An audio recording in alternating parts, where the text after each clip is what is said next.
Bonjour à tous et bienvenue sur Monaco Info pour ce premier journal du mois d'août. Voici les titres qui seront développés dans cette édition.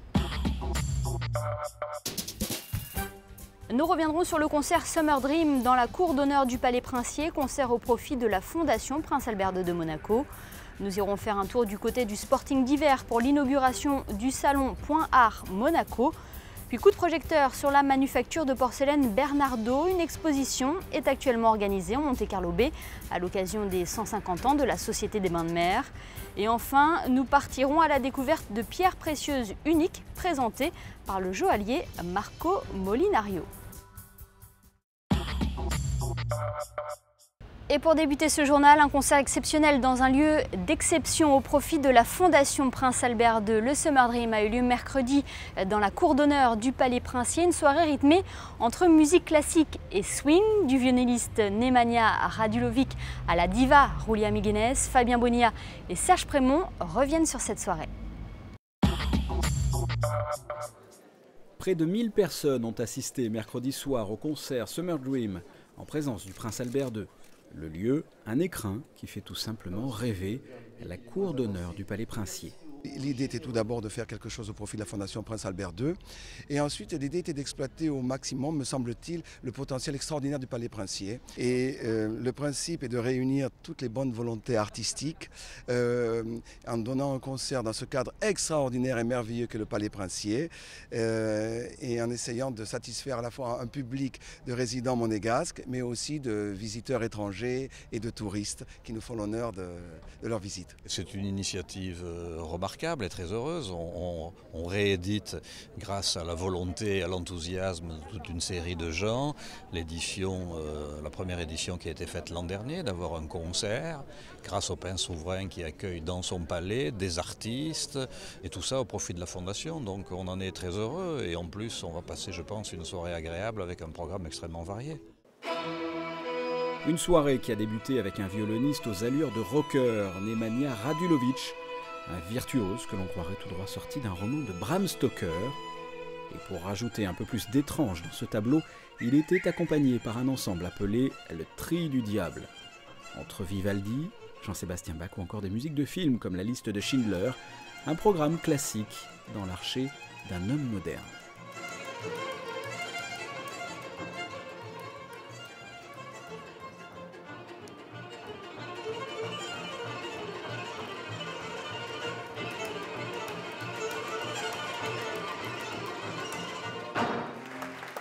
La suite avec la soprano, la diva Julia Miguenes.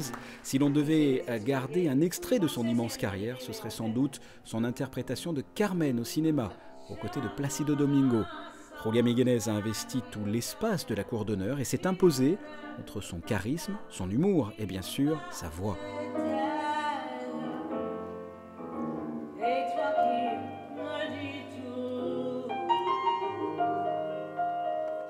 Julia Miguenes a interprété des airs de comédie musicale, Gershwin, Barbara Streisand ou de grands classiques de Michel Legrand, comme ici Été 42.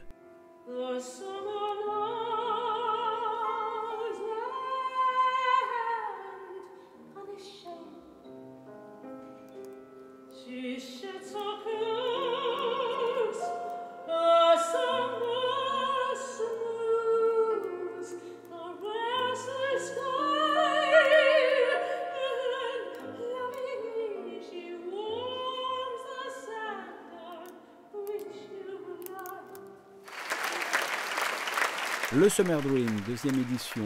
Ce concert atypique a été organisé par le pianiste Michael Desjardins en collaboration avec le Club des résidents étrangers de Monaco au profit de la Fondation Prince Albert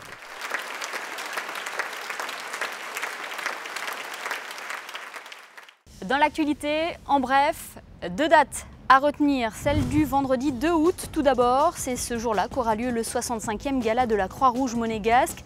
Au programme de cet événement, la traditionnelle tombola, mais également les concerts d'Eros Ramazzotti et du DJ Bob Sinclair. Nous reviendrons bien évidemment sur cette prestigieuse soirée dans une prochaine édition. L'autre date à retenir est le lundi 5 août, c'est celle d'un autre gala, celui de Fight Heads Monaco. Comme chaque année, l'association de la princesse Stéphanie vous donne rendez-vous à la Salle des Étoiles. Le chanteur Garou présentera son dernier projet Rhythm and Blues lors de cette soirée. Sachez d'ailleurs qu'il reste encore quelques places pour ce concert. Passons à présent à l'inauguration ce mercredi du Salon Point Art Monaco au Sporting d'hiver. Cette troisième édition rassemble une quinzaine de galeries monégasques et internationales. Le Prince Albert II était présent lors du lancement de cet événement. Retour sur l'inauguration avec Élodie Messager. Le Salon Point Art Monaco a ouvert ses portes mercredi soir au Sporting d'hiver en présence du Prince. Pour sa troisième édition, la manifestation accueille 17 galeries monégasques et internationales. Pendant 5 jours, les visiteurs pourront admirer un panorama d'œuvres anciennes, modernes et contemporaines. Un voyage à travers les époques et les styles.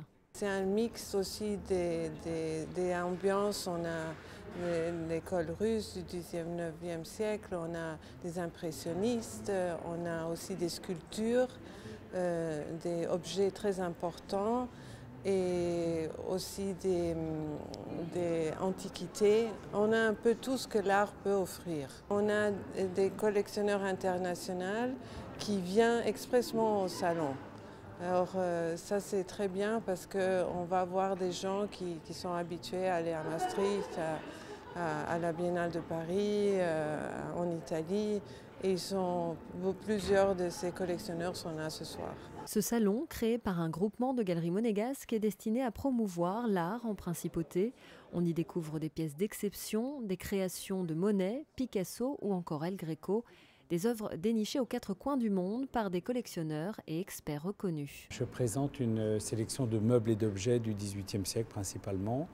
Un mélange d'objets européens et d'objets qui évoquent les voyages en Orient, par exemple ces peintures chinoises qui ont été faites par un jésuite qui s'appelait Castiglione, qui travaillait à la cour de Chine pour l'empereur Qianlong au XVIIIe siècle. Les sphinx, par exemple, sont des sphinx en marbre qui ont été faits en France à la fin du XVIIIe, après l'expédition de Bonaparte en Égypte. La falaise de Claude Monet de 1882.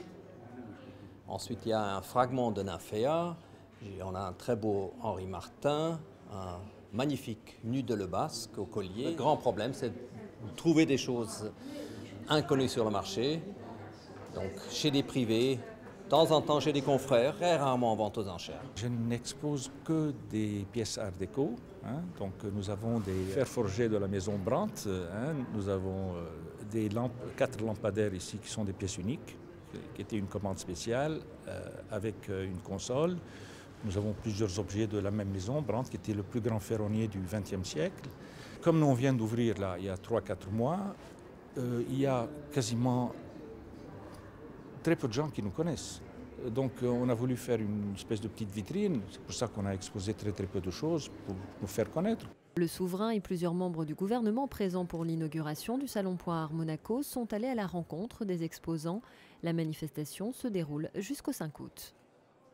Vous le savez, la Société des Bains de Mer célèbre cette année ses 150 ans d'existence. Après un immense dîner sur l'herbe sur la place du Casino, la SBM a décidé de s'associer à une autre grande maison emblématique qui fête également ses 150 printemps cette année.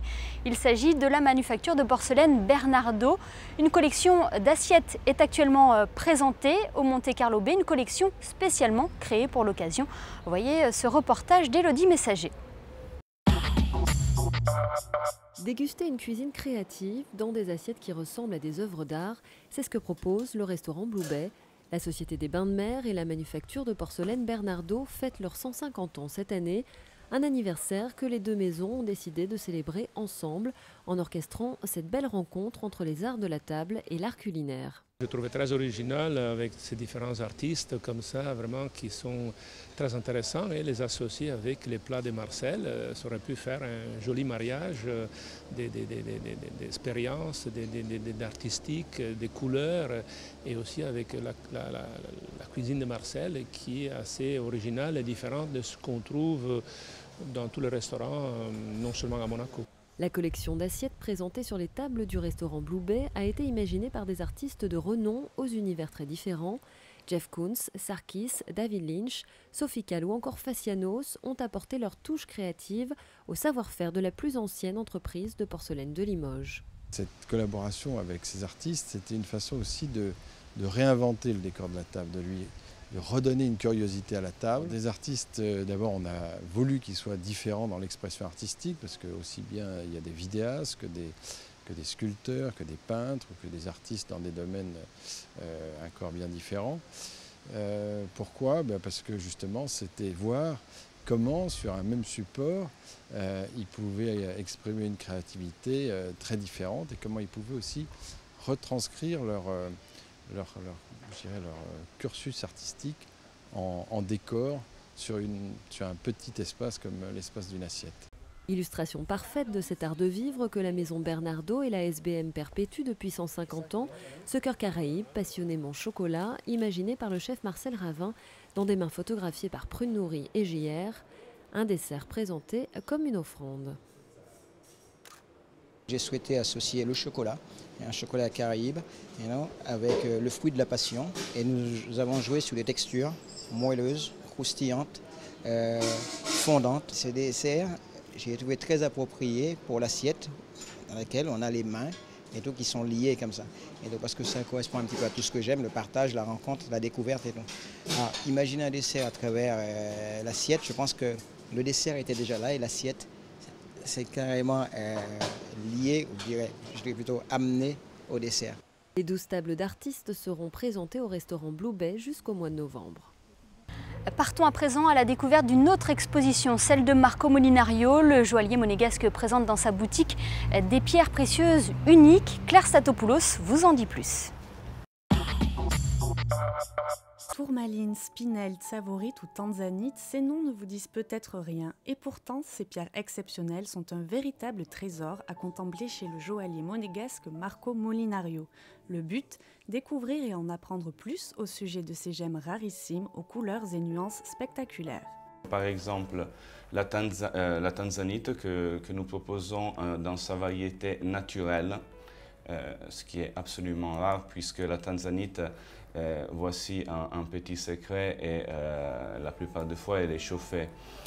Ce n'est pas forcément un défaut que la tanzanite soit chauffée, parce que c'est un bleu qui quand même devient aussi intense à partir du moment où le brut a cette spécificité de réagir à la chauffe de cette façon. Cette tanzanite que nous avons provient donc bien évidemment de Tanzanie, comme son nom l'indique. Et c'est une partie de tanzanite naturelle qui représente, on peut dire, moins du 1% de la production, et que nous avons la chance de pouvoir proposer à nos clients. Et pour Marco Molinario, pas question de se soumettre à la classification des pierres précieuses et semi-précieuses, des titres qui, selon le joaillier, reflètent mal la réalité.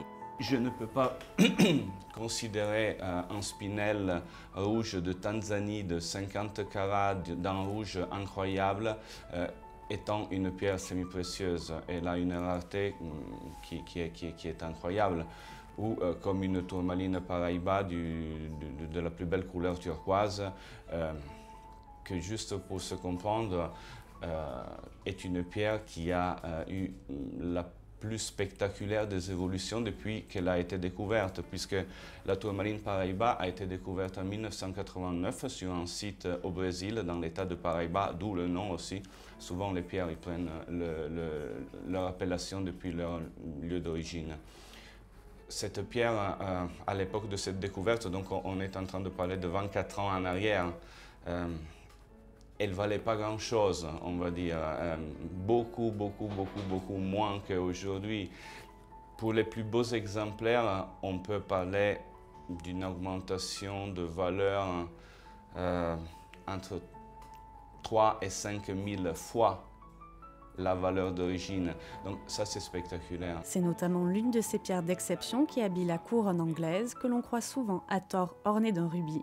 Allant de 50 000 à 2 millions d'euros, ces pièces uniques sont à admirer jusqu'au 25 août. On passe à présent aux prévisions météo pour les prochains jours. Maintien d'un temps sec et beau calme vendredi, il fera 27 degrés le matin et 32 degrés l'après-midi. Le week-end s'annonce tout aussi ensoleillé accompagné d'une lourde chaleur. Le thermomètre grimpera jusqu'à 31 degrés dimanche. Lundi, journée comparable aux précédentes, temps estival avec un maximum de 32 degrés au meilleur moment de la journée. L'occasion pour vous rappeler les conseils en cas de forte chaleur. Évitez par exemple de sortir aux heures les plus chaudes, c'est-à-dire entre 11h et 17h. N'oubliez pas également de vous rafraîchir et surtout de boire. Et pour garder votre logement au frais, il est conseillé de fermer les fenêtres et les volets la journée. Voilà, c'est sur ces quelques conseils que se referme ce journal. Merci de nous avoir suivis et à très bientôt sur Monaco Info.